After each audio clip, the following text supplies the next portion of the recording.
Jumpa lagi sahabat Gus Miftah Official. Hari ini kita akan membahas tentang persoalan lockdown, stay di rumah, ekonomi lemah, dan lain sebagainya. Saya ditanya lockdown itu apa? Saya jawab lockdown itu otaknya ngelok, pendapatannya down.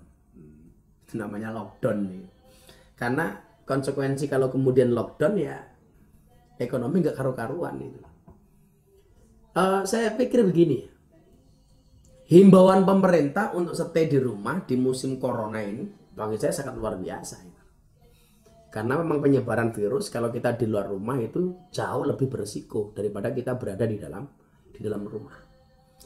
Tapi yang kemudian perlu difikirkan selanjutnya adalah dampak sosial. Begitu kita stay di rumah. Kenapa saya katakan demikian? Saya nggak mau kemudian dampak corona ini gara-gara kita tinggal di rumah itu akan memunculkan impact atau dampak yang luar biasa. Seperti dampak sosial dan ekonomi. Kenapa? Karena tidak semua rakyat kita ini pegawai negeri.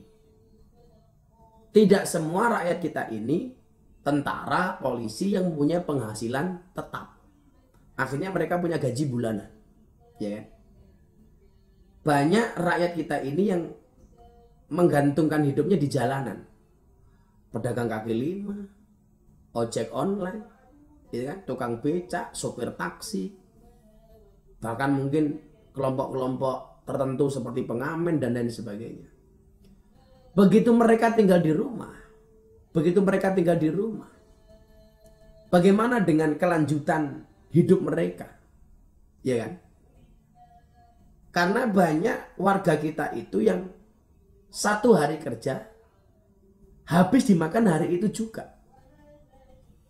Lah kalau kemudian ini kita stay di rumah berhari-hari gak ada solusi, ini kan ngeri dampak sosialnya ini. Ini harus kita pikirkan bersama-sama. Sementara APBN juga terbatas, ya kan?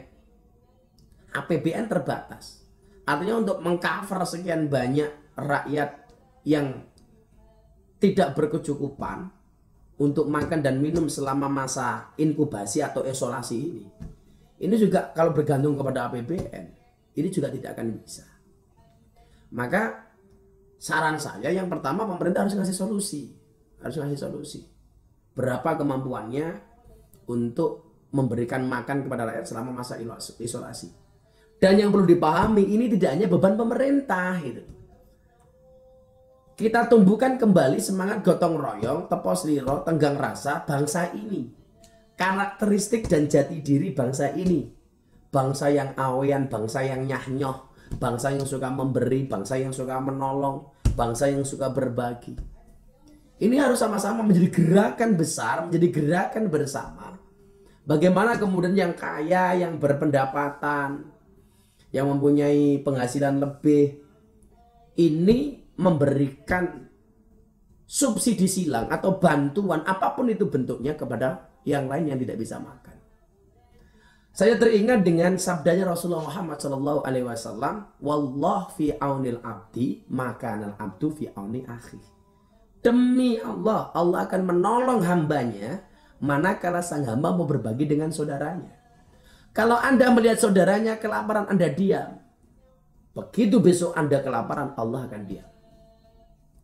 Begitu melihat orang susah Anda diam, besok gantian Anda susah, Allah akan diam.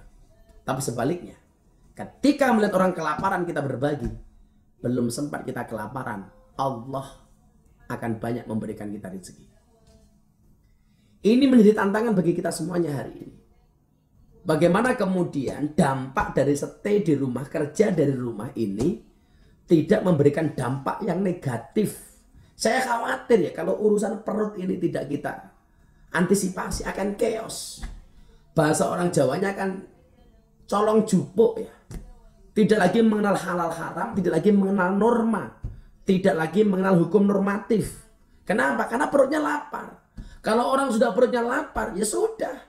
Bagaimana cara kemudian mereka mencukupi perutnya itu.